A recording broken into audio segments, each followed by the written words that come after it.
সুপ্রিয় শিক্ষার্থী বন্ধুরা, ইউনিক স্কুল বিডির পক্ষ থেকে তোমাদের সবাইকে শুভেচ্ছা এবং স্বাগতম। আমি ফারহান মাহিন রাজশাহী বিশ্ববিদ্যালয়ের ইলেকট্রিক্যাল অ্যান্ড ইলেকট্রনিক ইঞ্জিনিয়ারিং বিভাগে অধ্যয়নরত আছি। আজকে আমি তোমাদের রসায়ন দ্বিতীয় পত্রের একটা খুবই ইম্পর্ট্যান্ট যে চ্যাপ্টার আছে পরিমাণগত রসায়ন, সেটা নিয়ে আলোচনা করব। আমাদের ভার্সিটি বলো বা মেডিকেল বলো বা ইঞ্জিনিয়ারিং বলো, যে কোনো ভর্তি পরীক্ষায় অথবা আমাদের বোর্ড পরীক্ষায় পরিমাণগত রসায়ন থেকে অনেক বেশি কোশ্চেন এসে থাকে এবং এখানে কিন্তু ম্যাথমেটিক্যাল টাইপের অনেক কোশ্চেন থাকে, যেটা কেমিস্ট্রি থেকে একটু মনে করো ডিফারেন্ট। তো এই জিনিসটা নিয়ে আমরা অনেকেই অনেক প্যারা খাই। তো আমি চেষ্টা করবো তোমাদেরকে এই প্যারাটা থেকে দূর করার জন্য। আর আমরা যদি একটু টেকনিক্যালি পড়ার চেষ্টা করি এই অধ্যায়টা, তাহলে আমাদের কাছে কিন্তু খুবই ইজি হয়ে যাবে, আর কোনো প্যারা খাওয়া লাগবে না। খেয়াল করো, পরিমাণগত রসায়ন অধ্যায়টাকে আমরা যদি দুই ভাগে ভাগ করে পড়ি, একটা হচ্ছে রাসায়নিক বিক্রিয়ার উৎপাদ থেকে হিসাব এবং আরেকটা হচ্ছে জারণ বিজারণ। অর্থাৎ আমরা এই অধ্যায়টাকে পুরো দুইটা ভাগে ভাগ করব, একটা রাসায়নিক বিক্রিয়ার উৎপাদ থেকে হিসাব, আরেকটা হচ্ছে জারণ বিজারণ। ভাগ করে আলাদা আলাদাভাবে যখন পড়বো তখন আমাদের কাছে ইজি হয়ে যাবে। এবার খেয়াল করো, জারণ বিজারণকে আমি পাঁচটা ভাগে ভাগ করছি। কি কি? জারক বিজারক চেনা, বিক্রিয়া চেনা, সমতাকরণ, ম্যাথ এবং টাইট্রেশন। অর্থাৎ ফার্স্ট অফ অল আমাদেরকে জারক বিজারক চিনতে হবে, তারপরে আমাদেরকে জারণ বিক্রিয়া কোনটা, বিজারণ বিক্রিয়া কোনটা, জারণ বিক্রিয়া কী হয়, বিজারণ বিক্রিয়া কী হয় এটা জানতে হবে। তারপরে আমাদেরকে সমতাকরণ সম্পর্কে জানতে হবে, অর্থাৎ জারণ বিজারণ বিক্রিয়ার যে সমতাকরণ পদ্ধতি আছে সেগুলো আমাদের জানতে হবে এবং শিখতে হবে। তারপরে আমরা সেখান থেকে ম্যাথ সলভ করব। এরপর ফাইনালি যে আমাদের যেটা আসবে সেটা হচ্ছে টাইট্রেশন। অর্থাৎ আমরা জারণ বিজারণকে টোটাল এই পাঁচটা ভাগে ভাগ করে পড়বো। তাহলে জারণ বিজারণ যেমন আমাদের কাছে ইজি হয়ে যাবে, আবার পরিমাণগত রসায়নের সবচেয়ে কঠিন যে পার্ট বলা হয়ে থাকে জারণ বিজারণ পার্ট, মানে অনেক স্টুডেন্টের কাছে এটা কঠিন লাগে, সেটাও আমাদের কাছে অনেক ইজি হয়ে যাবে। এরপর বাকি থাকে কি? রাসায়নিক বিক্রিয়ার উৎপাদ থেকে হিসাব। অর্থাৎ যত আদার ম্যাথমেটিক্যাল টার্ম আছে এখান থেকে এবং যত থিওরি আছে এগুলো আমি তোমাদেরকে আলাদা একটা লেকচারে পড়িয়ে দেবো। তো আমরা শুরু করি। জারণ বিজারণ। জারণ বিজারণ একই সাথে কিন্তু বিক্রিয়া দুইটা ঘটে, এই জন্য ইংরেজিদেরকে একত্রে বলা হয় রেডক্স বিক্রিয়া। রেডক্স শব্দটাকে যদি আমরা ভাঙি তাহলে আমরা পাই রিডাকশন এবং oxidation. Red for reduction, ox for oxidation. রিডাকশনের বাংলা মানে হচ্ছে বিজারণ এবং অক্সাইডেশনের বাংলা মানে হচ্ছে জারণ। দেখো, আমাদের জারণ বিজারণ মনে রাখার জন্য আলাদা করে নতুন কিছু মনে রাখার দরকার নাই। আমরা শুধুমাত্র এই যে অক্সাইডেশন এবং রিডাকশন, এই দুইটা জিনিস দিয়ে মনে রাখবো। অর্থাৎ আমাদের যদি নামটা মনে থাকে, ইংরেজি নামটা মনে থাকলেই আমরা জারণ বিজারণটা সম্পূর্ণরূপে বুঝে যাব। এখন তোমাদের একটা কথা বলি, জারণ বিজারণের টোটাল দুইটা মতবাদ আছে। একটা হচ্ছে সনাতন মতবাদ, আরেকটা হচ্ছে তোমার বিজ্ঞানী লুইসের ইলেকট্রনীয় মতবাদ।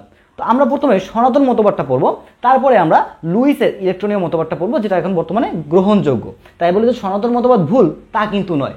তো ফার্স্ট অফ অল আমরা একটু সনাতন মতবাদ সম্পর্কে শিখে আসি, কারণ এখান থেকে মেডিকেলে কোশ্চেন আসে। খেয়াল করো, অক্সাইডেশন এই ওয়ার্ডটাকে যদি আমরা একটু ভাঙার চেষ্টা করি তাহলে পাই অক্সিজেন প্লাস অ্যাডিশন। অর্থাৎ অক্সিজেন মানে হচ্ছে আমাদের অক্সিজেন মৌল বা অক্সিজেন অণু বলতে পারো, আর অ্যাডিশন মানে হচ্ছে যুক্ত করা বা সংযোজন। তাহলে জারণ বিক্রিয়ায় কি হবে? অক্সিজেন যুক্ত হবে। দেখো, জারণ বিক্রিয়ার ভিতরেই বলা আছে জারণ বিক্রিয়ায় কি ঘটবে, তাহলে আমাদের তো বাহির থেকে নতুন কিছু মনে রাখা। অক্সাইডেশনে কি ঘটবে, মানে জারণ বিক্রিয়ায় কি ঘটবে? অক্সিজেন যুক্ত হবে। একটা কথা মনে রাখবা, যেখানে অক্সিজেন যুক্ত হবে সেখান থেকে হাইড্রোজেন অপসারিত হবে। জারণ বিজারণ বিক্রিয়ায় যেখান থেকে অক্সিজেন যুক্ত হবে সেখান থেকে হাইড্রোজেন অপসারিত হবে। এটা সবচেয়ে বড় প্রয়োগ তোমরা জৈব যৌগের বিক্রিয়ার সময় দেখতে পাবা।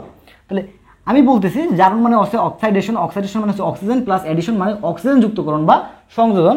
তাহলে জারণে ঘটবে অক্সিজেন সংযোজন এবং হাইড্রোজেন অপসারণ।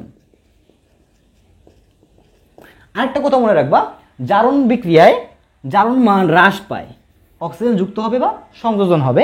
যেখানে অক্সিজেনের সংযোজন সেখানে হাইড্রোজেনের অপসারণ। এবং আরেকটা কথা মনে রাখবা যে জারণ মান বৃদ্ধি পায় কোন বিক্রিয়ায়? জারণ বিক্রিয়ায়। কিভাবে জারণ মান বৃদ্ধি পায়? মনে করো যে Fe2+ একটা ইলেকট্রন ত্যাগ করে Fe3+ পরিণত হয়েছে। দেখো, আগে Fe এর জারণ মান ছিল +2 আর এখন Fe এর জারণ মান +3। তাহলে এখানে জারণ মান বৃদ্ধি করছে। কিভাবে জারণ মান বৃদ্ধি করে? দেখো, এই যে Fe2+, অর্থাৎ ফেরাস আয়নটা একটা ইলেকট্রন ত্যাগ করে দিচ্ছে। একটা ইলেকট্রন ত্যাগ করে দিলে পরে সে কি হচ্ছে? Fe3+ আয়নে পরিণত হচ্ছে। আর ইলেকট্রন ত্যাগ মানে হচ্ছে জারণ বিক্রিয়া। এটা আমরা যখন ইলেকট্রনীয় মতবাদ পড়বো তখন বুঝবো। তাহলে খেয়াল করো, এখানে জারণ মান যেহেতু বৃদ্ধি পাচ্ছে তাহলে এটা একটা জারণ বিক্রিয়া। এবার একটা জিনিস মনে রাখবা যে পৃথিবীতে সব ভালোরই কি আছে? একটা বিপরীত আছে। অর্থাৎ আমি যদি বলি ভালো তাহলে তার বিপরীত শব্দ হচ্ছে মন্দ, আমি যদি বলি খারাপ তার বিপরীত শব্দ হচ্ছে ভালো, এরকম। তাহলে জারণের বিপরীত শব্দকে বিজারণ।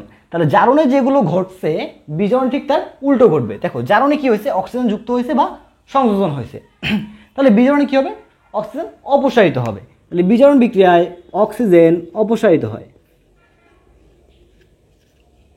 এবং দেখো এখানে কি করছিল, হাইড্রোজেন অপসারণ করছিল, কোন বিক্রিয়ায়, জারণ বিক্রিয়ায়। তাহলে বিজারণ বিক্রিয়া কি হবে, হাইড্রোজেন সংযোজন। 3 নম্বর পয়েন্ট কি ছিল, জারণ মান বৃদ্ধি পায়। তাহলে বিজারণ বিক্রিয়া কি হবে, জারণ মান হ্রাস পায়।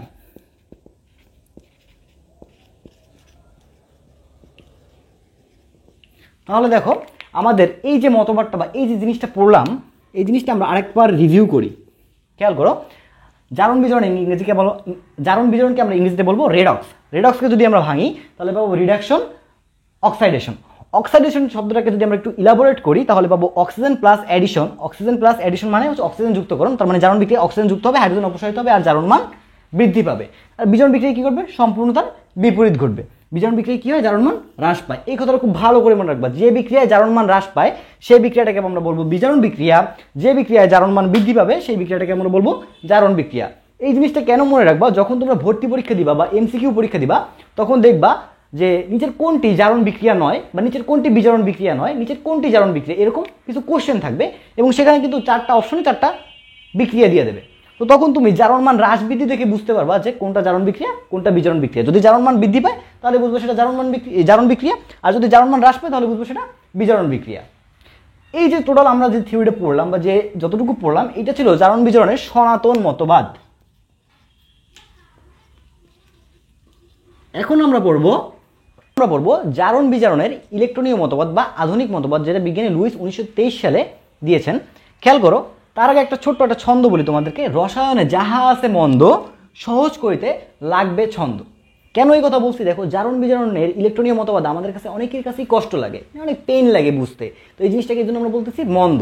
এখন এই মন্দ জিনিসটাকে সহজ করতে লাগবে আমাদের ছন্দ। তাহলে আমরা ছন্দের মাধ্যমে জারণ বিজারণের ইলেকট্রনীয় মতবাদটা একটু পড়বো। খেয়াল করো, জারণ, আমরা ফার্স্ট অফ অল জারণটা শিখবো। যদি জারণটা শিখতে পারি তাহলে জারণের বিপরীতকে বিজারণ, তাহলে সম্পূর্ণ জারণের বিপরীতটা হয়ে যাবে বিজারণ। তাহলে জারণটা যদি শুধুমাত্র শিখতে পারি তাহলেই বিজারণ শেখা হয়ে যাবে। খেয়াল করো, জারণ আমার মুখে মুখে সবাই একটু পড়বা, জারণ মানে ছারণ, জারণ মানে ছারণ। এখন খেয়াল করো, আমাদের এটা কোন মতবাদ, ইলেকট্রনীয় মতবাদ। বা একটা জিনিস চিন্তা করো, আমরা লেনদেনের জন্য যেমন টাকা পয়সা ইউজ করি, ঠিক তেমনি বিক্রিয়াও লেনদেন হয়। কিসের লেনদেন হয়, ইলেকট্রনের লেনদেন হয়। তার মানে বিক্রিয়ায় টাকা পয়সা কোনটা, ইলেকট্রন। তাহলে জারণ মানে ছারণ, কিসের ছারণ, ইলেকট্রনের ছারণ, কারণ এটা ইলেকট্রনীয় মতবাদ। তাহলে জারণ বিক্রিয়ায় কি করবে, ইলেকট্রন ছাড়বে। এখন কথা হচ্ছে ভাইয়া, ইলেকট্রনটা কে ছাড়বে, এটা নিয়ে আমাদের মাঝে অনেক সময় দ্বন্দ্ব আছে, জারক ছাড়বে না বিজারক ছাড়বে, বিজারক ছাড়বে না জারক ছাড়বে, এরকম একটা দ্বন্দ্ব সৃষ্টি হয় মনের ভিতরে। পরীক্ষা হলে আমাদেরকে কনফিউজ করে দেয়, এই জন্যই আমাদের অনেকের পারা জিনিসটাও ভুল হয়ে যায়। তো আমরা এটা একটা শুধু একটা ছোট্ট একটা ছন্দের মাধ্যমে মনে রাখবো। ছন্দটা হচ্ছে জাগ্রত বিদ্যান। সবাই ভালো করে মনে রাখবা, জাগ্রত বিদ্যান। যাতে জারক, গ্রোতে গ্রহণ। তাহলে জারকের কাজ কি, ইলেকট্রন গ্রহণ। ভালো করে মনে রাখবা, জাগ্রত বিদ্যান, জারক গ্রহণ, জারকের কাজ কি, ইলেকট্রন গ্রহণ। বিতে বিজারক। আর এই যে দান, দান মানে ত্যাগ করে দেওয়া, তাহলে বিজারকের কাজ কি, ইলেকট্রন ত্যাগ করা বা ছেড়ে দেওয়া। এখন খেয়াল করো, জারণ মানে ছাড়ন, কিসের ছাড়ন, ইলেকট্রনের ছাড়ন। এখন ইলেকট্রনটা ছাড়বে কে, দেখো বিজারকের ক্ষেত্রে কি বলছিলাম, ত্যাগ করবে, তাহলে এখানে ইলেকট্রনটা ছাড়বে বিজারক। তাহলে জারণ বিক্রিয়ায় ইলেকট্রন ছাড়ে কে, বিজারক। তাহলে আমি বলতে পারি জারণ বিক্রিয়ায় অংশগ্রহণ করে কে, নিশ্চয়ই উত্তর হবে বিজারক। এখন খেয়াল করো, তুমি সিম্পল একটা লজিক দিয়ে চিন্তা করো, যে খায় তাকে আমরা বলি কি, খাদক। তাহলে যে বিজারক তার কাজ কি হবে, নিশ্চয়ই বিজারিত করা, অর্থাৎ যে বিজারিত করে তাকে বলবো আমরা বিজারক। যে খায় সে খাদক, তাহলে যে বিজারিত করে সে বিজারক। তাহলে বিজারকের কাজটা কি হবে, বিজারিত করা। তাহলে সে কাকে বিজারিত করবে, নিশ্চয়ই জারককে বিজারিত করবে। তাহলে বিজারকের কাজ হচ্ছে জারককে বিজারিত করে। এখন সিম্পল একটা জিনিস চিন্তা করো, যে অপরকে বিজারিত করবে সে নিজে কি হবে, জারিত হবে। তাহলে দেখো বিজারক জারককে বিজারিত করবে কিন্তু নিজে কি হবে, নিজে জারিত হবে। এখন একটা জিনিস চিন্তা করো, জারণ বিক্রিয়ায় অংশগ্রহণ করতেছে কি, বিজারক। বিজারক কি হচ্ছে, জারিত হচ্ছে। জারিত হওয়ার কারণেই এই বিক্রিয়াটার নাম হচ্ছে জারণ বিক্রিয়া। আর জারিত হওয়া মানে হচ্ছে জারণ মান বৃদ্ধি পাওয়া। জারিত হওয়া মানে জারণ মান বৃদ্ধি পাওয়া, এই জন্য এই টোটাল বিক্রিয়াটার নাম জারণ বিক্রিয়া। এখন একটা জিনিস চিন্তা করো, আমি বলছিলাম কি, রসায়নে যাহা আছে মন্দ সহজ করিতে লাগবে ছন্দ। আমরা কিন্তু ছন্দের মাধ্যমে জারণ বিক্রিয়াটা সুন্দরভাবে শিখে গেছি। তাহলে এখন আমাদের কি শেখা উচিত? বিজারণ বিক্রিয়া। তো একটা জিনিস চিন্তা করো, জারণের বিপরীত শব্দ কি? নিশ্চয়ই বিজারণ। তাহলে বিজারণটা মনে রাখা কি আমাদের জন্য কোনো কষ্ট হবে? কোনো কষ্ট নেই, কারণ জারণে যা ঘটছে তার ঠিক বিপরীত জিনিসগুলো আমাদের বিজারণে ঘটবে। তাহলে দেখো জারণে কি করছে? ইলেকট্রনের ছাড়ন করছে, তাহলে বিজারণে কি ঘটবে? ইলেকট্রনের গ্রহণ ঘটবে। এখন ইলেকট্রনটা এখানে জারণে ছাড়ছিল কে? বিজারক। তাহলে বিজারণ ইলেকট্রনটা গ্রহণ করবে কি? নিশ্চয়ই জারক। একটা জিনিস খেয়াল করো, বিজারক কি করছে? জারককে বিজারিত করছে। তাহলে জারক কি করবে? বিজারককে জারিত করবে। তাহলে জারকের কাজ হচ্ছে বিজারককে জারিত করা এবং নিজে কি হবে? বিজারিত হবে। নিজে বিজারিত হবে বলেই ওই বিক্রিয়ার নাম কি? বিজারণ বিক্রিয়া। আশা করি তোমরা সবাই জারণ বিজারণের যে ইলেকট্রনীয় মতবাদ আছে, ইলেকট্রনীয় মতবাদটা খুব সহজেই বুঝতে পারছো।